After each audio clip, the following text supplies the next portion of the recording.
the Studio Cuts podcast with Taylor with WRRV. This is the Studio Cuts podcast. Hey, it's Taylor from 92.7, 96.9 WRRV, and the Studio Cuts podcast is where we interview artists that were featured on Sunday Studio Cuts, our new music show on WRRV. Today, we're hanging out with Nothing Nowhere. Previously, they were featured on Sunday Studio Cuts as our streaming star in February. They just released a new album called Trauma Factory earlier this year. Where are you right now, and what's it like over there? So I'm in northern Vermont on the Canadian border. It is, it's cold. Yeah, it's just cold. A lot of snow, your typical New England kind of thing. But I wouldn't trade it for the world. I love it up here. And Vermont was pretty locked down when the COVID pandemic began. Like, they weren't really letting anyone in. Is it still like that? Yeah, they've done a really good job, actually. They've managed somehow to stay, on the bottom of the list in terms of COVID cases of all 50 states. So, it's not a bad place to be. Who knows what's going to happen, thinking towards the future and everything. But I'm just trying to make the best of it and, get outside and try not to lose my mind. Speaking of outside, there was just a video released of you making a fire and tea in the woods. Is it really hard to make a fire from scratch? Be honest with us. For some reason, growing up, I've always been upset. I was such a pyro growing up. And then, I got into, bushcraft and survival and being outdoors, and I was like, no way. Like, I get to play with fire and be outside. This is a win-win. It's hard. Making a fire is, it's hard, but it's so rewarding. There's something like really primal about it where just like the echoes of our ancestors or something inside of you that are just stoked whenever a fire gets made in the woods. I don't know. What is your go-to blend of tea? Ooh, go-to blend of tea. I'm a big ginger tea kind of guy. I'm really into herbal teas and stuff. I got a tea addiction, but ginger tea just hits different. I feel like that's a sign of a true tea drinker, someone who likes something besides like a bag of Lipton tea. Like, I love tea too, and you don't hear like just a casual fan say ginger tea, so I can appreciate it. Yeah, we're hardcore tea heads. Moving into your music a little bit, initially you found a following through SoundCloud. What was it like to go from that to landing this major record deal? Oh my gosh, it was a trip. Coming from, making music in my parents' basement, posting songs on SoundCloud, often the same day that I made them, to all of a sudden getting calls from labels, and then, Pete Wentz from Fall Out Boy. It was a trip, and I didn't really know what to expect. And somehow, they found me, and now we're here, and I'm just kind of rolling with it. Every day is kind of like a dream. You have some scheduled tour dates for this year. Does it look like the show's going to be able to go on? Oh, man. I'm not holding my breath. If it happens, that would be lovely. But, anything can happen. We'll see. I'm taking it one day at a time, but not holding my breath. Did you have to cancel any tour dates last year? Oh, yeah. Ugh. I booked a world tour in the absolute worst year to book a world tour. We announced it probably in, early April of last year, and then obviously COVID hit in March. So that was funny. Oh, God. Is there one city that you're just really looking forward to touring at when you are able to do it? You know what? I definitely find the positives in every city when we're touring. I love being in places that are so far from kind of the reality that I live in. here in Vermont, cold. And then, like, going down to, like, Southern California and, like, Arizona, and just, like, being tripped out by, like, how hot it is and, like, how disgusting it is, like, with the humidity and everything. And I'm just, like, at this point, it's been so long since touring, like, I would tour anywhere at this point just to get out of the house. Definitely makes sense. I think a lot of people are with you in the same boat. Yeah. Your single Fake Friend from your upcoming album is not only trending upwards on the alternative charts, but this is your first song to ever chart. What does that feel like? Yeah, it's so surreal to have a song like that's actually on the charts, and, like, amazing radio stations like you guys are actually spinning it. Like, it's such a trip. I never thought that my music, could take me this far. I just wanted to live authentically and just be myself and make music that I like. And, like, the fact that it's gone this far and that it's on something like, a Billboard chart is a trip. I don't know. I wish I could go back in time and, like, tell my middle school self that, like, all this would happen. He probably wouldn't believe it. Did you do anything to celebrate finding out when you were on the chart?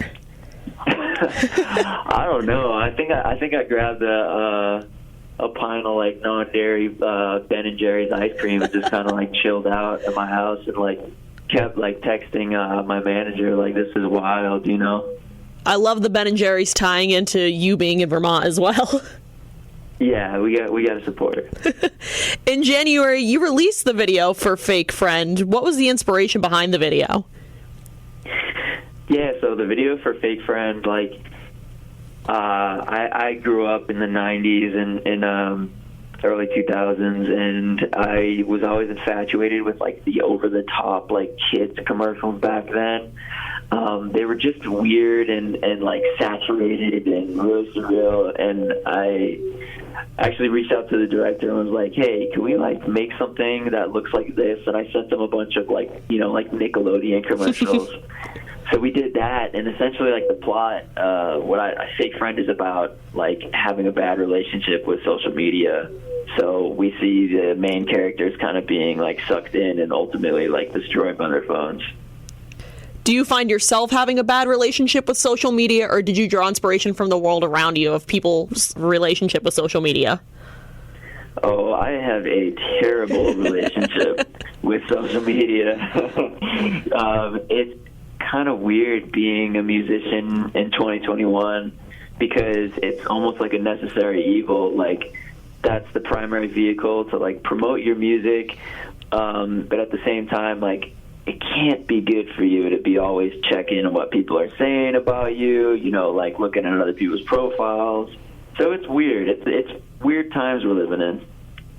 So besides your social media relationship, you've never shied away from incorporating your other personal struggles into it.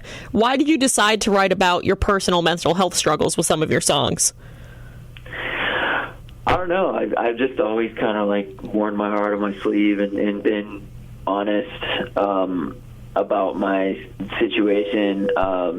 Growing up, I was really anxious, and, like, I've had my fair share of mental health issues, but I think a lot of people do, and it's kind of like a silent pandemic. Like, no one's talking about it. People are slowly warming up to the idea of it, but I just think it's important to let people know they're not alone and that there's other people, going through stuff. Absolutely. And you just released a new song on February 12th called Upside Down. Can you tell us a little bit about what that's about? Yeah, totally. That making that song was such a trip, and it was so funny because the day before we got to the studio, I actually crashed an electric scooter into a tree. Oh my God.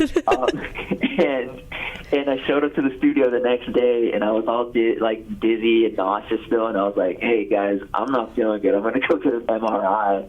So I went to the hospital, and I came back to the studio later that night, and they played me this beat, and I was like, oh, it's on. The track is kind of just about, having a toxic relationship that you can't seem to let go of, being codependent. That could be a personal relationship, or it could be a relationship to something, else. But it's really a special song to me. I'm happy it's out. And your upcoming album, Trauma Factory, comes out February 19th. How are you feeling about it? It's always nerve-wracking when you release a body of work. But, as much as so many musicians are like, I don't care what anyone thinks, I'm making music for myself. I say that all the time, but at the same time, you want people to appreciate it, and you know how hard you work to make a body of work. So it's nerve-wracking, but at the same time, it's such a relief to finally be like, hey, I worked 2 years on this thing, put my everything into it, and to finally give that to the world, it's a cool and special thing. Was any of the songs on this album written during the pandemic?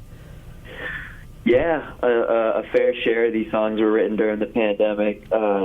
Just at my house, kind of staring out the window and pondering the madness that was 2020. It was a trip. What can we expect from the album? I think people can expect a listening experience that is quite literally unlike anything else, simply because every song is a different genre on the album, essentially. I really wanted to tap into all my different influences and make a body of work that was a reflection of, just who I am and what I grew up listening to and what I'm listening to now.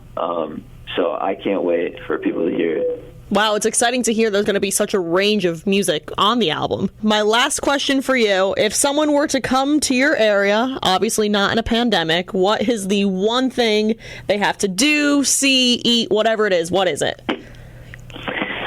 Yeah, I think if someone came to my area, not during a pandemic, wanted to just see what it's all about, I would recommend hiking the Chin at Mount Mansfield. And then I would also say go check out Bingham Falls in Stowe. It's a beautiful waterfall, and there's some great cliff jumping. And be honest, is that a hard hike? Well, it's not easy. It depends on what someone's definition of hard is. I've tried taking some people up there. Some are like, this is awesome, and then other people are like, this is the worst day ever. So good to know. We need the honest advice here.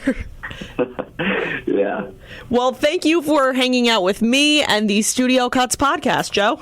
Yeah, thank you so much for having me. I appreciate it. Make sure to check out Nothing Nowhere's new album, Trauma Factory, featuring the single Fake Friend. And don't forget to catch Sunday Studio Cuts, a new music show featuring all of the up-and-coming alternative music, hosted by me every Sunday at 10 p.m. on 92.7, 96.9 WRRV. Join us next week as we interview another up-and-coming alternative artist on the Studio Cuts podcast.